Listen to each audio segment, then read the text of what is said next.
বিশ্বনবী পাগলের মতো একবার হাউজে কাসারে যাবেন, একবার সিরাতে যাবেন, একবার পুলসিরাতের দিকে, একবার হাউজে কাউসারের দিকে পাগলের মতো দৌড়াতে থাকবেন। তার কোনো গুনাহগার উম্মত যাতে জাহান্নামে ঢুকে না যায়, সেদিন কেউ সুপারিশ করতে পারবে না বিশ্বনবী ছাড়া। এজন্য 5 নম্বর আল্লাহ বললেন, মান যাল্লাযী ইয়াশফাউ ইনদাহু ইল্লা বিইযনিহি।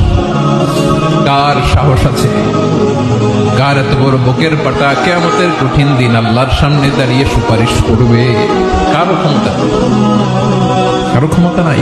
বিশ্বনবী সেদিন সিজদায় পড়ে উম্মতের জন্য কাঁদবেন, সবাই কাঁদবে, নফসি নফসি, আল্লাহ আমারে বাঁচাও, আল্লাহ আমারে বাঁচাও। বিশ্বনবী বলবেন, উম্মতি উম্মতি। বিশ্বনবী আমার জন্য কাঁদবেন, আপনার জন্য কাঁদবেন, আমাদের জন্য সেদিন কেঁদে কেঁদে জাহান্নামের দরজায় দাঁড়িয়ে আমাদেরকে টেনে টেনে জান্নাতে ঢুকাবেন। এজন্য এই বিশ্বনবীর ভালোবাসা যেন আমাদের হৃদয়ে ভরপুর থাকে। আমার ভাইয়েরা, প্রতি শুক্রবার বিশ্বনবীর উপরে বেশি বেশি যেন আমরা দুরূদ পড়ি। আমরা যখন বিশ্বনবীর সালাম দেই, দুরূদ পড়ি,